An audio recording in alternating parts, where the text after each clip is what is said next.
Afternoon. Welcome to a very special event for us. My name is Tom Lawrence. I'm a professor of strategy at the Business School. It's my privilege, it's my pleasure to welcome you to the final lecture in the 2025 Clarendon Lecture Series in Management Studies. This is a really special event for us in the Business School. It's jointly organized by Oxford University Press and the Ivey Business School.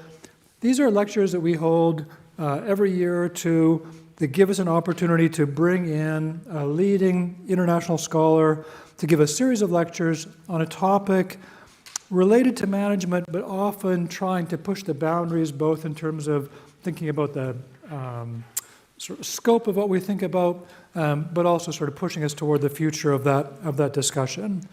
The lectures, and this is the third one, and welcome to those who are the first two, will form a book that will be subsequently published by Oxford University Press. Before I start, I just want to take a minute to thank some of the people who've worked behind the scenes on this event. I want to thank Oxford University Press, particularly Adam Swala, who's the commissioning editor for economics and management. And without the support of the press and the Clarendon Lecture Series across the university, they just wouldn't be possible. So it's a huge contribution to the university and to the business school. In the business school, I want to thank Tiffany Franklin and Christina Fernandez Crespo, and also Aoife Brophy, who's my colleague and partner in this process and putting it on. So thank you very much for that. Excuse me. Green Templeton College has been a very generous supporter of Professor Bansal's visit, particularly thanks to Richard Cuthbertson and Sue Dobson for their support in that process. I also want to thank, as I said, this is the third lecture. Professor Bansal has been visiting Oxford for the last 4 months, and there are a host of colleagues, and I can't name them, around the university who've welcomed her, brought her into different events and networks and given her opportunities to speak. I particularly want to thank Meta Morsing from the Smith School. I think I saw her at some point. So thank you anyway very much for that support.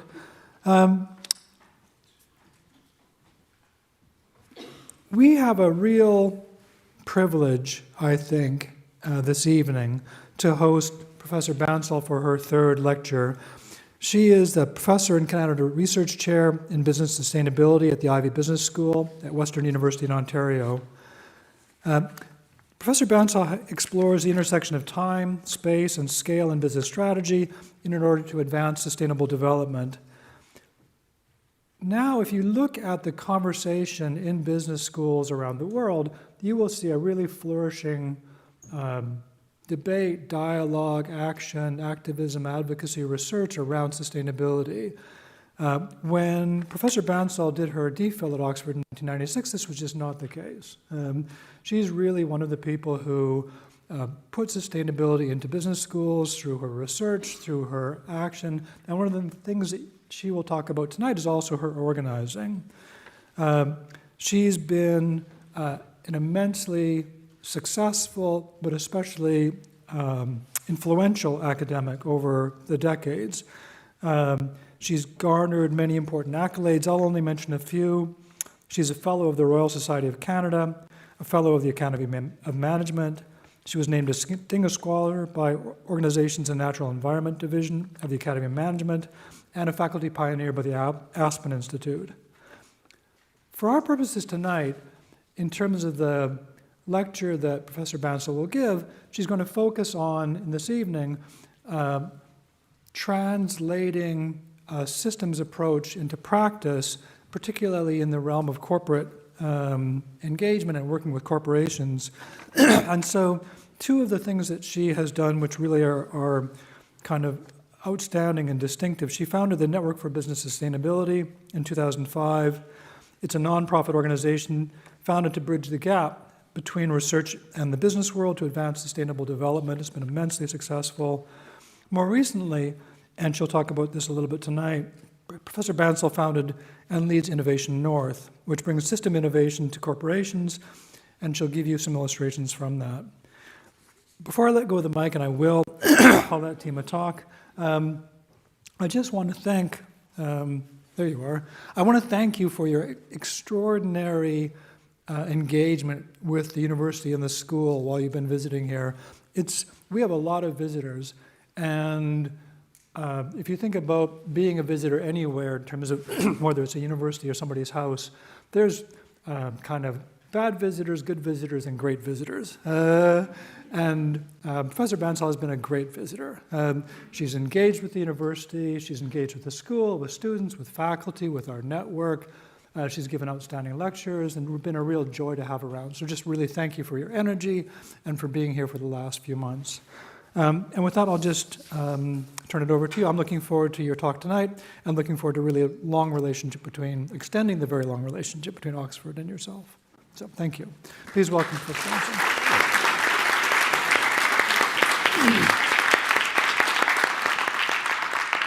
With that kind of introduction, I don't think I'm going to be the visitor that never goes home. So I have been here for 4 months. I have to say, I have been hosted in the most amazing way. And half this room feels like they're my friends now. So it really is an honor to have Tom and Aoife invite me to do these Clarendon lectures and such an amazing faculty group. This is really the hotbed of sustainability and systems thinking. And I had no idea before I came that I would have such richness of conversation. So I'm truly grateful for the time that we've had. And I think giving the talk in the Nelson Mandela Theater, which is truly a systems thinker. So this feels a beautiful way to end off 3 lectures. There we go. And just so you know, these were the 3. And you can see the first 2 online. The first one was an academic talk. That was just me. The second one was a multidisciplinary perspectives in which we had 5 academics, hosted by Meta Morsing, speak to our various perspectives of sustainability and systems thinking. And this one today is on corporate practice. And I have to say, I don't know what I was thinking when I thought that this would be a good idea, because there's something very difficult about speaking to both executives and to academics in the same room, right? Because you, in some ways, want to pitch high enough to the academics that they find it interesting, but it has to be sufficiently accessible to the non-academics. So I got to start with a joke. Okay, so there's a man in a hot air balloon high above the earth, and he doesn't know where he is, so he yells down to the woman below him. He says, "Excuse me, can you tell me where I am?" The woman yells up to him, and she gives him his latitude, his longitude, and the altitude. And he says, "Thank you. You must be an academic." And she says, "Yes, how'd you know?" And he says, "Well, you gave me such precise information that I'm sure could be useful, but it's not." And she yells back at him, and she says, "Well, you must be an executive." And he says, "Yeah, how'd you know?"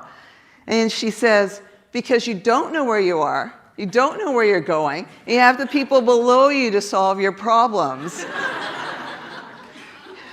And I have to say, I feel like this is the challenge in front of me, is I'm afraid that I will pitch in a place that won't meet either community. So where I've positioned this talk, though, is to really hit corporate practice. Now, those of you who know me know that I deeply care about sustainability, and I've been researching this for over 30 years in a business school. And I think one of my frustrations is that we don't really hit most business. So what I have come to over the last 3 decades is to believe that we need to think about systems, and that's what's stopping business from moving forward, is because they think in a certain way.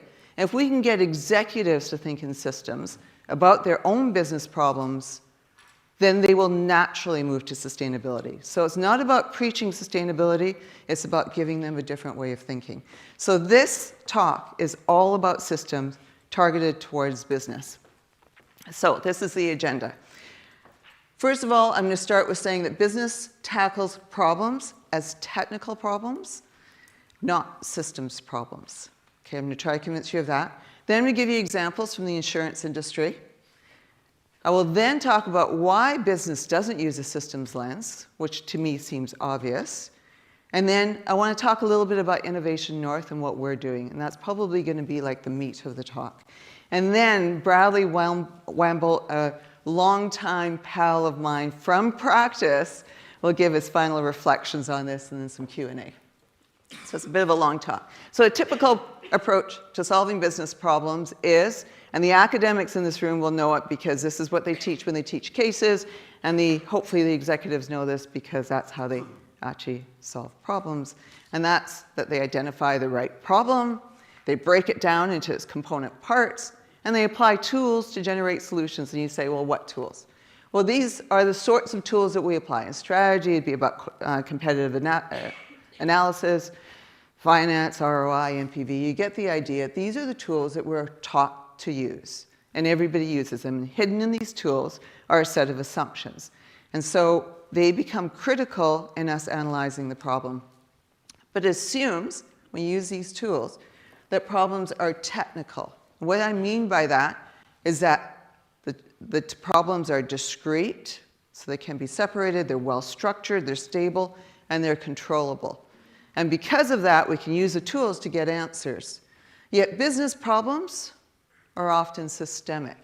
And so if you think about any business problem, almost always it has interconnected parts. It's unstructured, it's dynamic, and it's emergent. So that means that it's always changing. So those tools are trying to put controllability on something that's not controlled.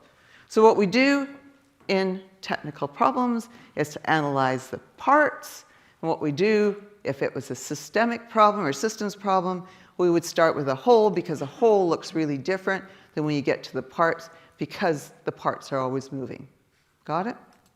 Okay, so the examples of business problems that we would tackle within just business, I'm not talking about the macro world, but business has to think about climate change now because climate change is becoming more relevant. They have to think about tariffs, hybrid work, capital investments, new buildings, new infrastructure, AI, stockouts, anything that's a business problem involves people, it's a systems problem. And yet we still treat it like a technical problem. I love this little picture of basically we're looking at a mess and we think that we can treat it like an engineering question. Okay, and then what we do is we apply our technical tools to it, right? So we try to attack the problem. I have to say my husband saw me preparing the slide and he says, what's she doing, vomiting? I thought, yeah, she sort of looks like it, but she's really just trying to find the answer, right? Okay, so by analyzing systems problems as technical problems, we simplify or narrow the scope of the problem. So what's the problem with that? Is that we sometimes solve the wrong problem. We sometimes miss the risks and overlook opportunities. And we aggravate macro systems problems. So part of the reason why we have so much waste and plastic in the world, or climate is changing, or we have biodiversity loss or income inequality, is because businesses try to tackle the technical problem. The easiest way to illustrate that, though, is not through the abstract, but through illustrations. So I'm going to give you 3 illustrations. The first one is going to be how businesses typically tackle problems. But before I do that, I need to tell you what the insurance problem is. So what insurance companies do is they collect premiums. And the premiums market, by the way, is super competitive for home insurance. Because you can get online now and you can get the price for your insurance for the various companies that offer insurance, and you will start to price shop. Because you don't know if you're going to have a claim, that you can't even tell how the company will actually deal with the claim. But if there is an event and you have to file a claim, then you then go to your insurance company. But the insurance companies know that their revenue source of premiums are very, very tight. Okay. But when there is an event, what happens with the stuff from the house? It goes into landfill, right? And so then the vendors are called the contractors, just basically strip the house of the damaged materials, throw it into landfill. And then the other thing they have to do is replace those materials. So what do? They strip the earth to replace those materials. It's natural resources. Because those natural resources are more reliable than renewed resources. And so they're higher quality, they're cheaper, they're more reliable, so they tend to use natural resources. Well, what does that do? That's obvious then, is that then it fuels more weather events. You can start to see this endless cycle. And so that's why insurance claims are going way up, is because climate change is making things worse. Now, if you're an insurance company, what do you do if you have more claims? I'm going to give you the example of State Farm. So State Farm Insurance had insured most of the structures that were burned in the California fire earlier this year. So in January 2025, 16,000 structures were burned. They owned 12,000 of them. To repair those houses, it cost $7.5 billion. And to put that into perspective, the previous year, they only made $6.3 billion. And the previous year before that, they also had fires, and they lost $5.3 billion. Okay, you can see, though, that $7.5 billion loss in 2025 is devastating. Now, if you're an executive at State Insurance, what do you do to make up for those losses? You raise your premiums, right? It's the easiest thing to do. And so what happens then? You lose customers. As you lose customers because they can't afford the premiums, then they are uninsured.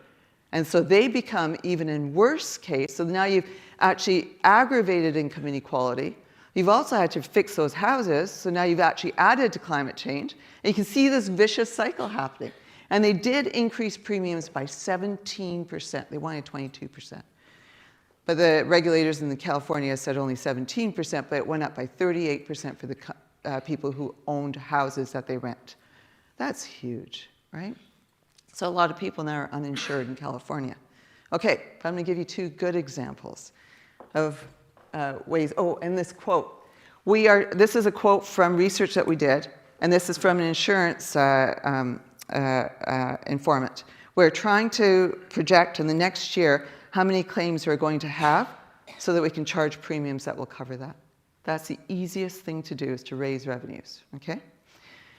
But here's another example. Now, this is based on our own research, so I'm just going to call it R&S Mutual, Resilience and Sustainability Mutual, and they have floods, okay?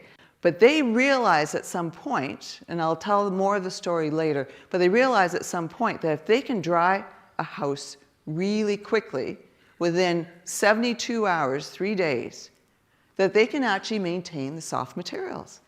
And so that means that the mold won't grow.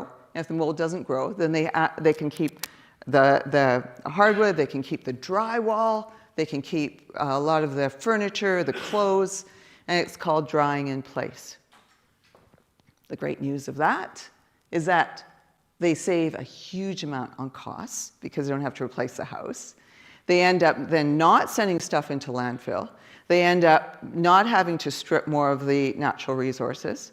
They end up with the customers are happier because the customers get to return to their house in 3 days.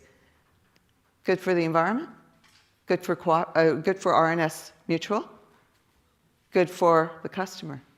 Why wouldn't they do it? And you can see this positive reinforcing loop because then they take the money and then they put in small things like sump pumps, or they put clips on roofs so the roofs don't blow away. And so they have now built more resilient housing. So they've contributed more sustainability, more resiliency, just with this idea of drying in place. Why doesn't everybody do it? I'm going to give you another example. This is of a UK company called LACA. They have focused specifically on bicycles. Now, the owner of LACA really wanted to see a lot more bicycle use, but why don't a lot of people use bicycles? It's because they're stolen. So he says, well, maybe there's another insurance model that we can do. And so what they do at LACA is to put premiums, couple premiums and claims into the same month. So basically, if you own a bicycle and you insure it through LACA, that means that your premiums will be completely related in that month to the claims that are filed. You're thinking that seems kind of odd, but it's great, because what happens then is that the people who are paying the premiums, they see a lot of fluctuation, of course, goes with the claims, but they also have clear line of sight to how many bicycles are stolen.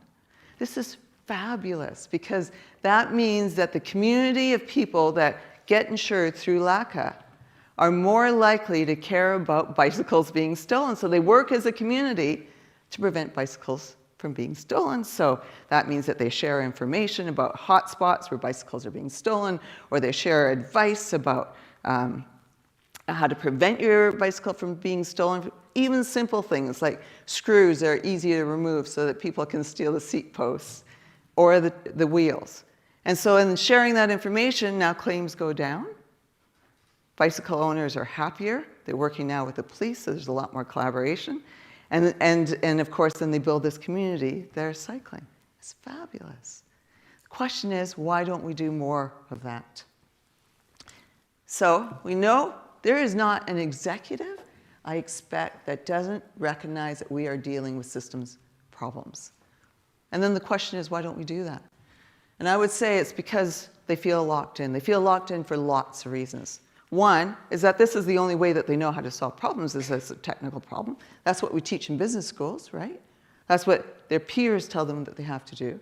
Plus, they're locked in by the system. They don't think they can change the system, so they just do things like they've always been doing them. And I think that the systems tools that we have can seem overwhelming. As I was preparing my slides, I also prepared this one, which is the obesity map that the UK government uses. And that's when my husband went, oh my God. It's just like, what do you do with this? And it's true, because this is how we tell people to map systems. And we think, why don't they map systems? Do you know how many, it must be a graveyard of systems maps where people just say, oh, that was fun. But then what? And that's not the only one, but we have all sorts of descriptive tools. We tell them to map stakeholders. We tell them to look at the iceberg model. We tell them about the 3 horizons. And it's just like this amazing array of models, frameworks, and tools, all describing how systemic our world is and not telling us what we do next. The point that I want to make here then is what we're really good at, though, is describing systems. We're not really good at telling executives, managers, what to do. We know what sustainability looks like. We know that it needs to be a lot more circular.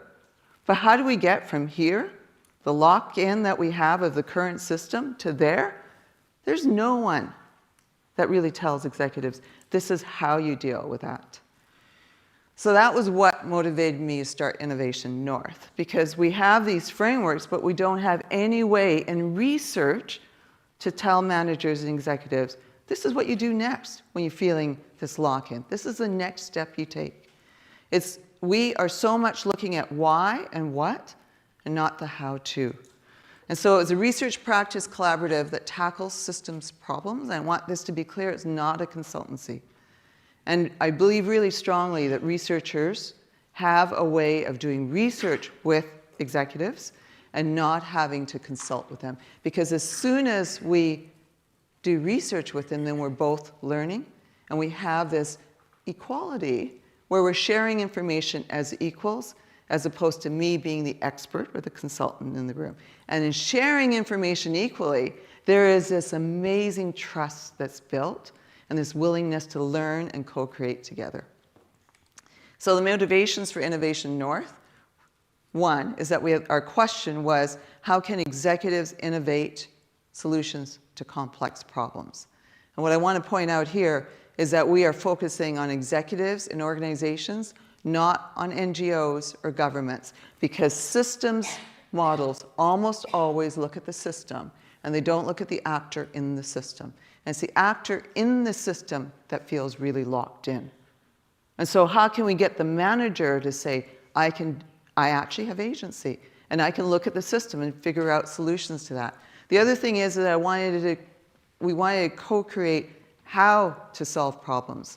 Not just let's look at the problem, let's figure out the next step in that process. And this is really critical for me because I believe strongly that if we can get managers to think differently, we will co-create that resilient, prosperous, and sustainable world that we all want. And I think that just getting them to see the system will move them that way without having to say, be more sustainable. Okay, so we have 30 practice partners over the 5 years. These are Canadian companies, but you can see that many of them are for American, with they're international companies with Canadian headquarters. We had 21 research and operation team members. I know many of them are online right now, and so I wanted to give them a shout out because they are truly remarkable people. We had an amazing team of people that we worked with. And then we produced what I call the compass. This is the how-to process. And because this is a talk on practice, I want to spend a few minutes at least telling you about it, using the insurance as the example. So the compass looks like this, and a little bit about it. We co-created it with our practice partners. It is based in research. This is not just, this is the next tool that makes us experts. This is something that we co-created together, and it really does leverage research. And we use design, we use systems, we use strategy, organizational behavior. So it's really interdisciplinary. And it's continuously evolving. So we're learning as we go. And so we're using real-world problems through it. Okay, so in the insurance example, the North Star is the very top.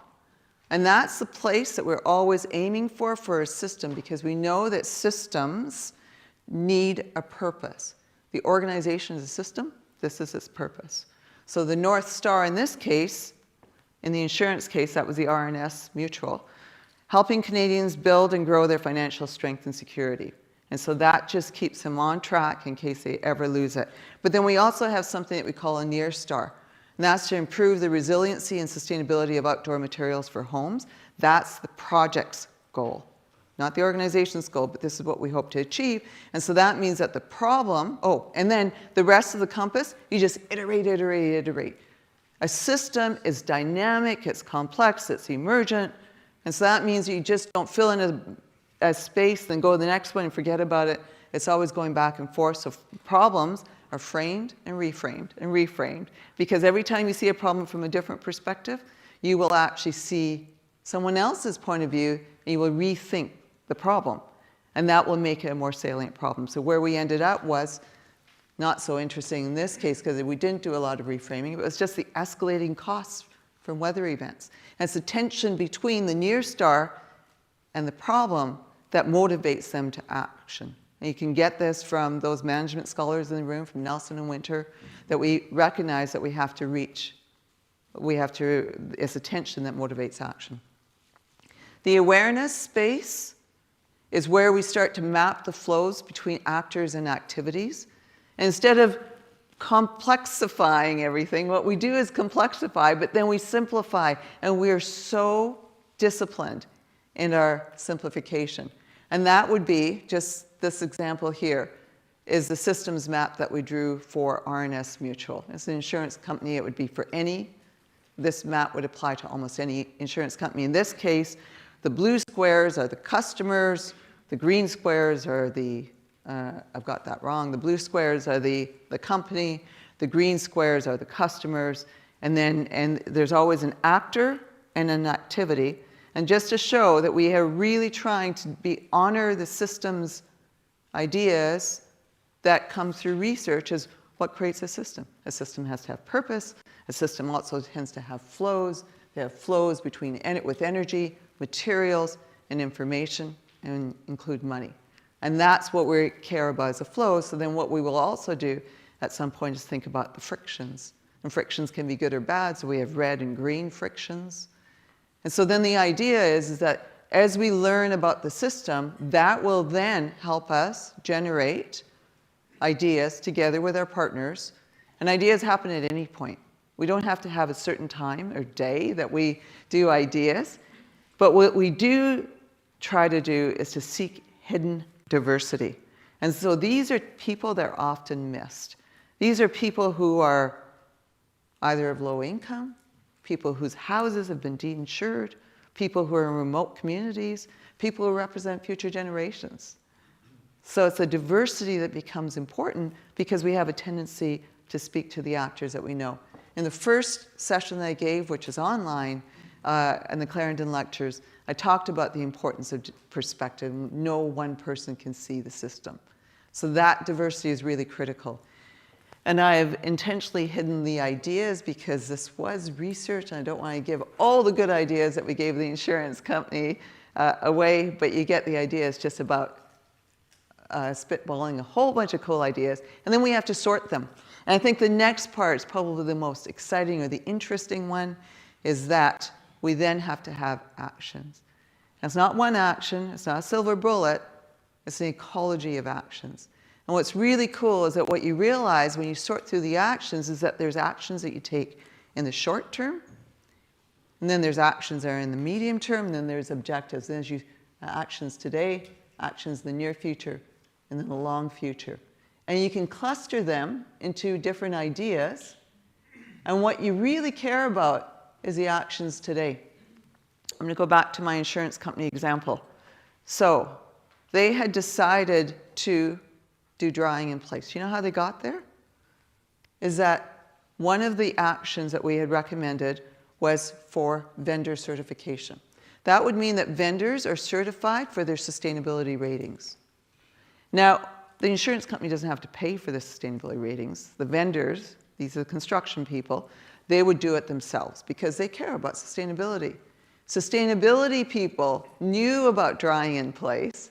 So when the homeowner who cares about sustainability as well picks that vendor that's sustainability oriented, and that vendor says, oh, you know, you can dry in place, then all of a sudden it starts to cause a cascade of opportunities for this firm.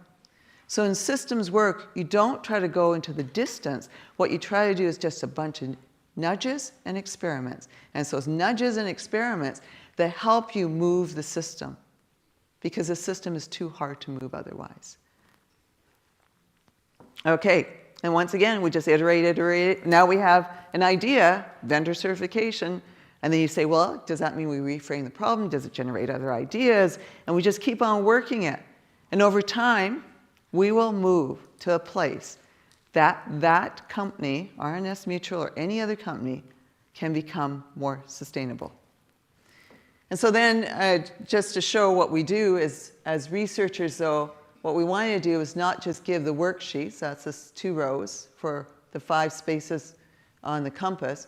We also put together checklists, and the checklists, hidden behind the checklists, are assumptions from research. Not only that, we tell them the whys. And then we give an example, which is on product returns, which is also a really messy problem for organizations. The descriptions here are the academic research that supports each part of the compass. Then we give the references, and we give further reading. Because we never want to lose the space that we hold as academics. And quite honestly, I think that a lot of executives really do appreciate knowing that there's good, rigorous research behind this. Okay. And then we have a bunch of use cases. And those use cases range a number of industries. And we just keep on adapting it because we can. And the really cool thing then, we have 3 dissertations in progress right now on this. We have 8 journal articles already published. Case studies, so we teach some of this in the classroom, industry reports, news articles. You get the idea that we have this bigger reach from this team that all work on this. I want to leave you with a couple more thoughts. One is that systems thinking is a mindset. There is no way that the CEO of LACA or the CEO of R&S Mutual went through this process. They think differently. We think differently. And it's that mindset that gets us to understand the world around us. The tools are only pathways to get us to where we want to go. So the key takeaways, as a business school professor, most executives and business school instructors treat business problems as technical problems, so we narrow and simplify to make them more accessible. But it gives us wrong answers. We miss important opportunities and risks. and we destabilize systems. As soon as we start to think that people are just a technical problem, we are then isolating them. And so what we need to do is to recognize the complexity. Executives need more insights, I think, on how to, and there's no place in a university that really does how to. It's time that business school professors started to do more of this is how we move it forward, because that truly is interdisciplinary. Systems thinking is a mindset. Tools are only pathways, not endpoints. And I really do believe this. If we can get people to see in systems, think in systems, we will get to that sustainable, prosperous, and resilient world that we all want. That's desirable for all. I want to end with an anecdote. So the series was called Designing the Future. And it was based on an experience that I had. And it's an exercise that I run with all sorts of audiences. And what I do is I get the students to work in small groups and try to technically forecast where the world is going to go to. And so they do this through a very, very deliberate exercise that takes at least an hour. And then they have to tell stories around what they see. And so this is a group, and this is what they ended up with. There's 3 pictures I'll show you. But the red stickies are the stickies of where they think the world would end or go to. So it's conflict right there. The resolution isn't so good. It's changing worldview. And this is, I can't read it anymore, and I can't remember what it was. The next one is political flip-flops, new economic models, global solutions, and uninhabitable planet. And then this one you can probably read. End of planet, end of humanity, world war. If that doesn't leave you feeling worried about us using technical answers to deal with solutions, it's horrifying. And that's because we can't solve it. And I enter the room and they see this and they're dejected and they've lost energy and they say, this isn't the world we want. Then I change the exercise. And I ask them to go back out and now draw the world that they want. Use a systems lens. So they look at things holistically. And this is what they come back with. I know that they look like child's drawings. And they are executives. Maybe that's why they're such bad drawers. But what's amazing is that there's so many elements that are the same. We see a tree here. We see trees there. We see trees there. We see hearts. We see another heart. We see an earth. We see another earth. We see animals and butterflies and animals and butterflies. We have a sun and another sun. We agree on the future we want. We are letting the technologists tell us what we want. I think it's time to regain the future that we want. And we can only do that if we see ourselves as part of the system. That's where business schools need to go. And so that's what I hope we can do, is to design the future through systems thinking. Thank you.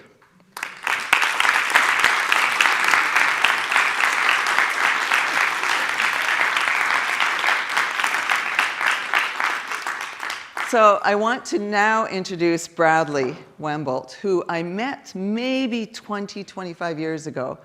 And he was working in oil and gas. No, it would have been about 20 years ago. So he started in Shell, and then he went to Suncor, which was Canada's largest oil and gas company at one point. And it's in oil sands. Now you have to know oil sands are really dirty.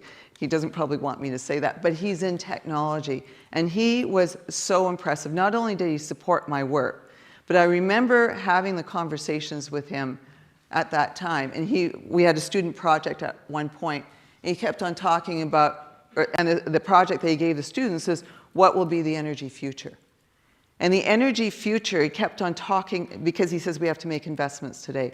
The energy future, he kept on saying the word we. And I said, who do you mean by we? Assuming that he meant the contractors and his other competitors. He meant we, as a community, as Indigenous peoples. We need to build that future.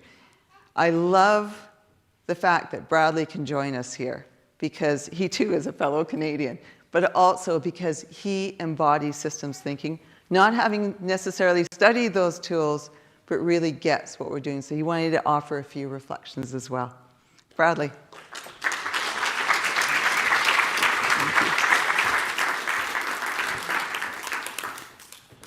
All right. Thank you, Tima, for your kind introduction.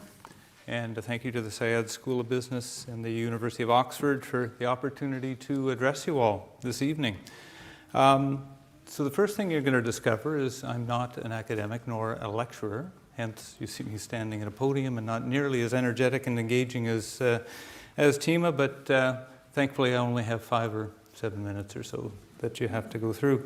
So as you've heard from Tima, her team at Innovation North has developed a impactful tool for approaching sustainability from a systems perspective.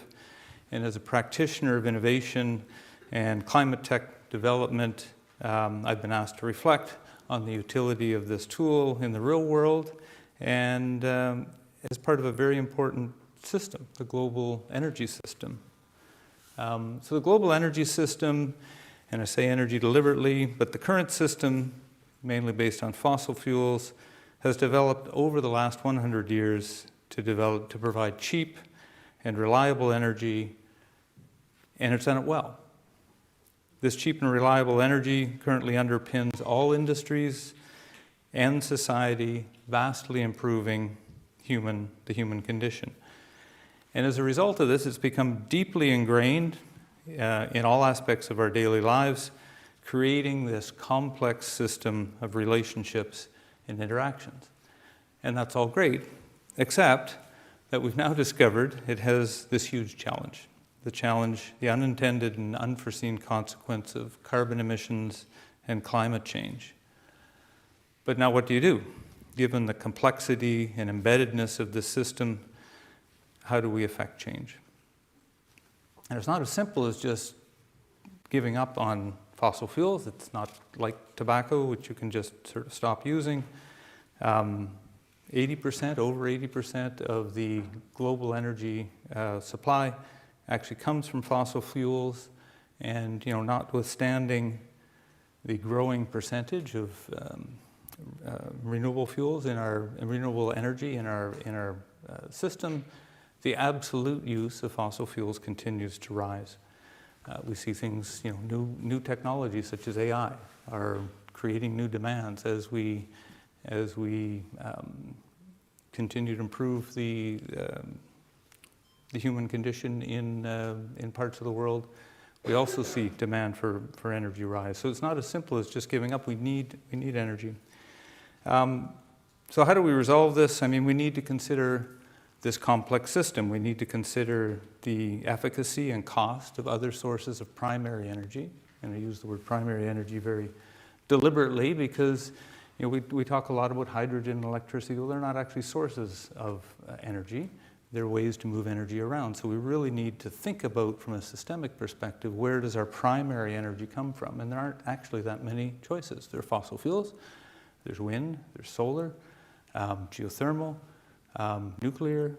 These are the primary sources of where energy comes from. The rest is really about moving it around. So we need to think about that. We also need to think about how we move it around. We've embedded this energy into our society in very structural ways. So we would have to look at how do we manage the infrastructure, the physical infrastructure. We have to consider energy security and the impacts on vulnerable parts of society. We've seen lately with the war in Ukraine, how energy security suddenly comes to the fore once it's a thing. So it's a complex system with many participants. And the incumbent oil and gas companies are highly challenged to address it. The executives don't have the full freedom of action that you think they might have. They are deeply embedded and successful in a system that's providing this energy. And as Tima described, when approached with something like emissions, the challenge of emissions and climate change, they tend to approach it as a technical problem. So how do I get past this simple problem of emissions without taking the full systemic view? They're stuck, they're trapped in that view that, as Tima described. Customers also, demand cheap and reliable energy. It's become an expectation. Investors don't reward large oil and gas companies for innovating. They expect dividends.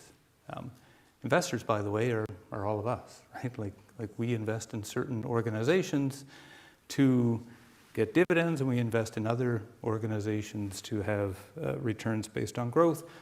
So your executive is kind of stuck in the incumbents, and we've seen some of that recently with some of the large oil and gas companies, Shell, BP, who made some attempts on beyond energy or beyond petroleum becoming, and they were pushed back. There was significant pushback from their investors, and now they've been forced to kind of realign. Investors, energy security, this is what we want you to do. So there are systemic limits, systemic pressures on executives and the incumbents. So the system is challenged. And when we were setting up this, to do this talk, Tima kept asking for, well, can you give me an example of something that's worked? Unfortunately, we weren't able to find a case where anybody's actually cracked this yet. But the point is, thinking about it from a systems perspective as opposed to a number of discrete technical solutions, I think we have a better shot. And this Innovation North systems approach, the compass, could provide some answers, could play a part in addressing some of this thinking. Remembering that, organizations, the compass is based on organizations, but organizations don't exist in a vacuum. They're actually made up of people, right? So everybody can go back to their organizations, executive or otherwise, I think, and use some of the ideas in this tool to help affect this very serious challenge that we have. So imagine that you were an energy company, you wanted to be an energy company. Again, I'm using that very specifically rather than oil and gas. You could be incumbent, you could be a new entrant. How could you use this tool? How would you think about, say, your North Star? So the North Star, when you strip it right down, is we need an energy system that's accessible, it's reliable, and affordable to promote human flourishing. But it needs to not have the harmful emissions or any other unsustainable side effects. So that's kind of the North Star. If you start to use the model, say, well, this is what we're trying to do as a system.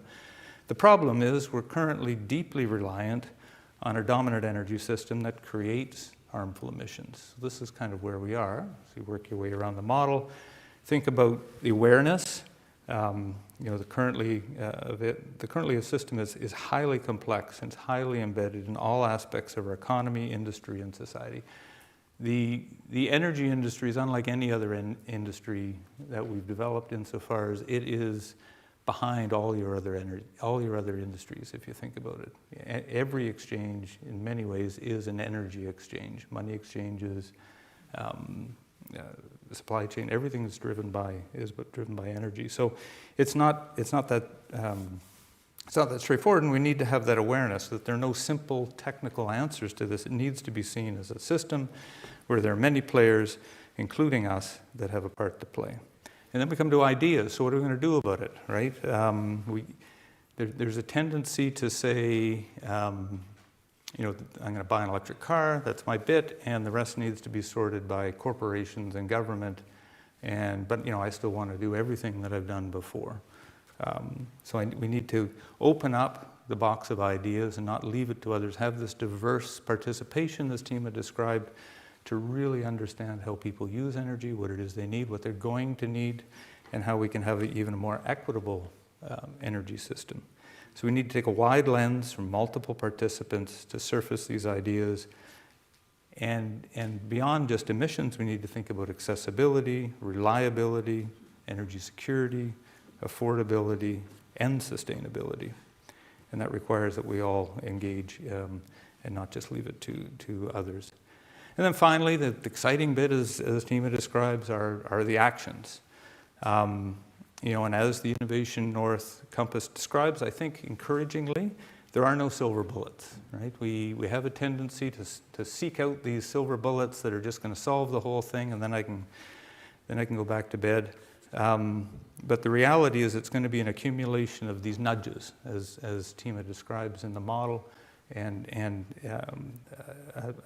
multiple smaller changes in attitudes and expectations to drive to this new energy system. We need disruptive new technologies, we need some modification of customer expectations and requirements, we need supportive government regulation, and we need to think about investor expectations.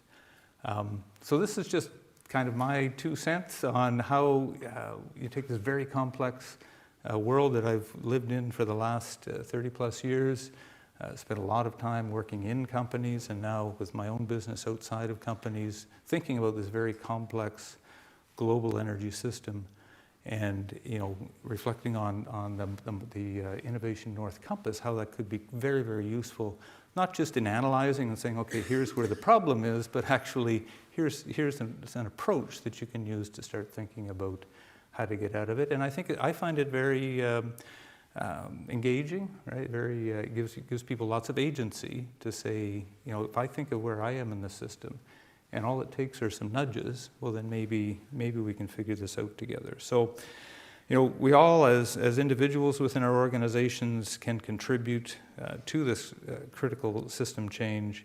The Innovation North Compass provides an excellent systemic framework to coordinate and drive new thinking towards this change.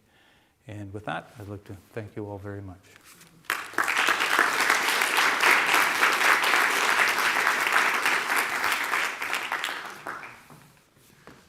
So we have just a few minutes for questions. I'm going to stand here and not answer any questions, but I will notice if you have questions. So try and catch my eye, and then I'll deflect over here.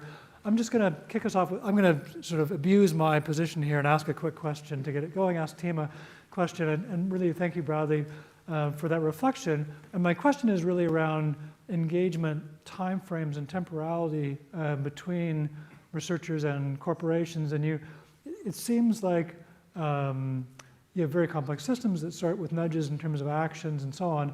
In your experience, what's the expectation you need to set in terms of engaging with companies around how long a process you are going to engage with them for? Is it different? I mean, it's not a consulting thing, you're not in and out. So what does it look like time frame wise? Well, generally we can get to the ideas stage in 3 months. So it's not outrageous. And then for RNS Mutual, we did it in 2 phases. And I think the first phase was 4 months or 5 months. And then they had to step back and then have their executives approve the investments and the actions. So then we did another 4 or 5 months. So it's not outrageous because it's supposed to be fast cycling, right? We're supposed to move through it quite quickly.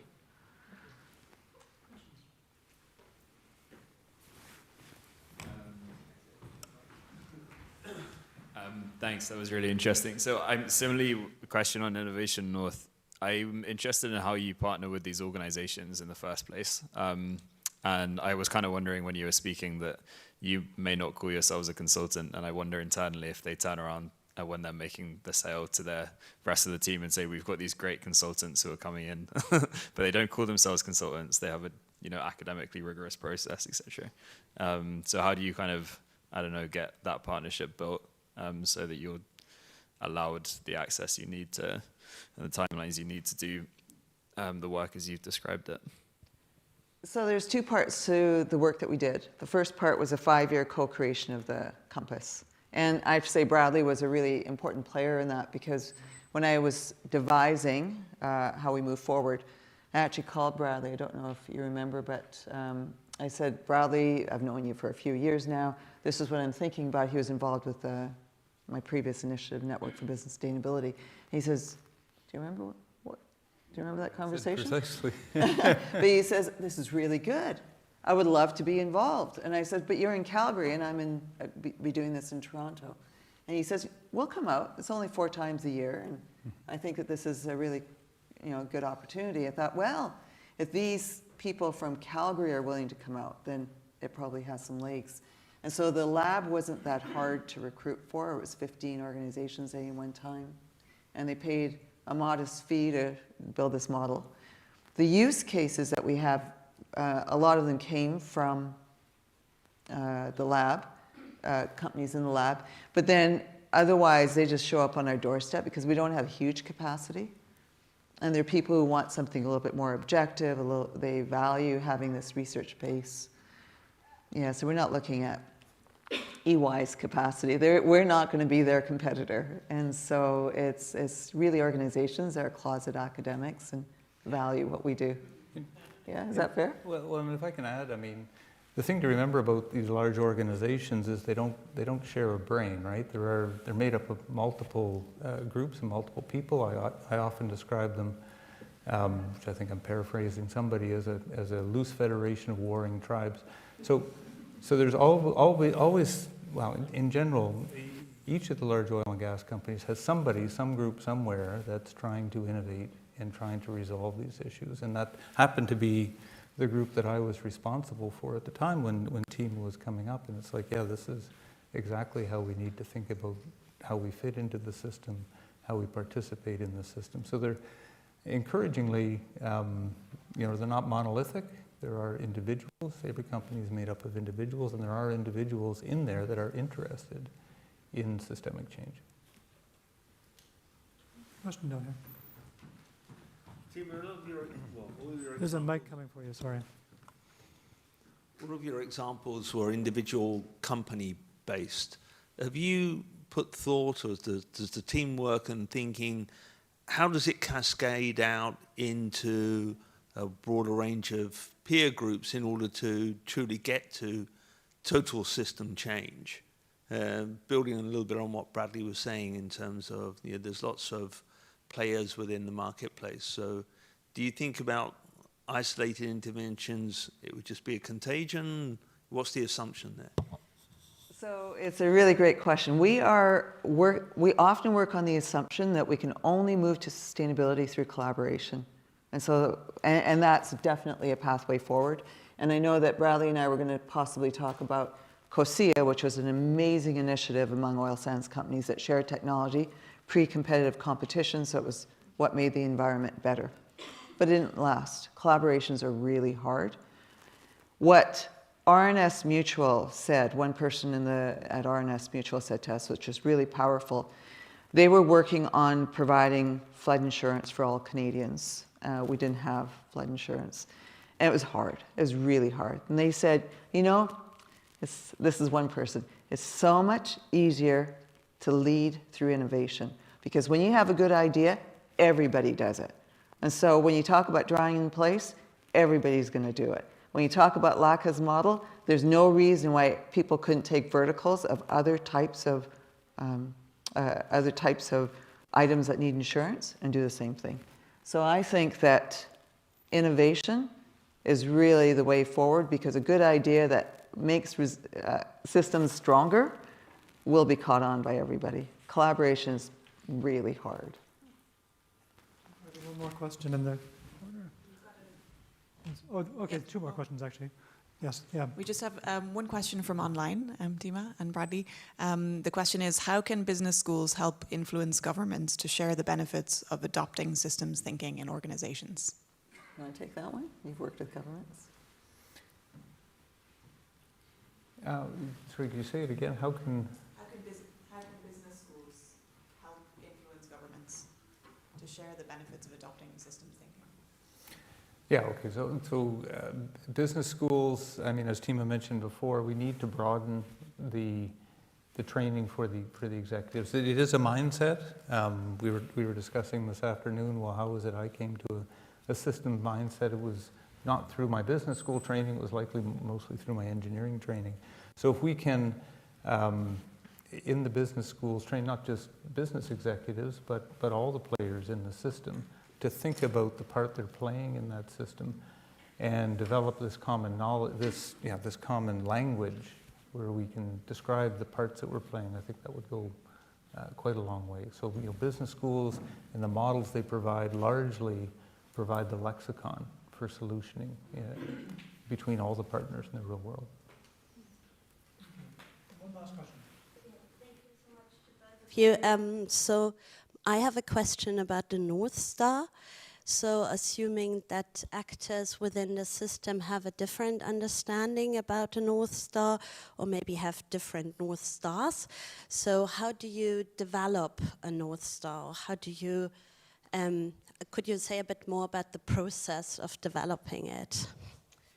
That's a great question, Violetta. The North Star is usually given within corporations. They have a North Star. And so we just say that if the innovations that you have don't align with your corporate North Star, it's not going to ever have resonance with your executives.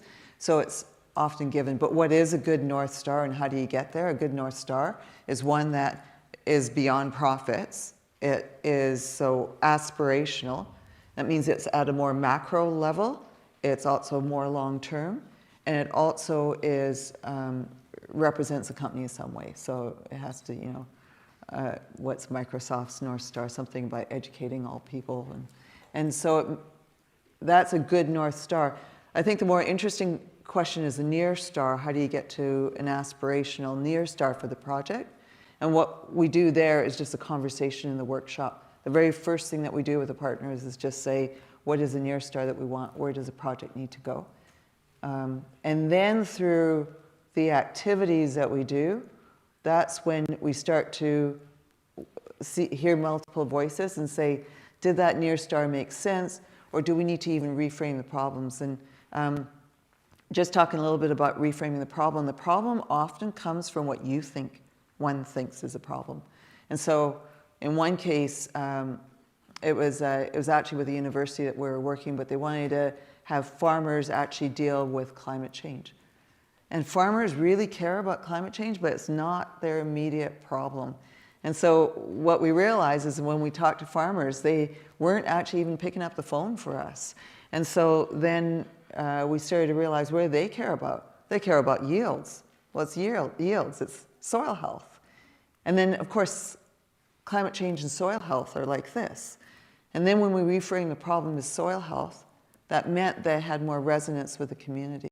And I think that when we use language, it becomes so critical to use language that has meaning to the audience, and the audience has to be inclusive. But yeah, I don't know if I've answered it. My job is really only two things: start on time, end on time. And so I'm going to have to cut it off very unfortunately. I'm sure there are many more questions. Before I let you off the stage, I just really want to thank both of you, Tima and Bradley, for a conversation that is so, I think, special in this kind of, as you said, special venue, to have a conversation that's insightful, encouraging, and hopeful. And so thank you very, very much for both of you, for your care effort that you put into this. Very much appreciated.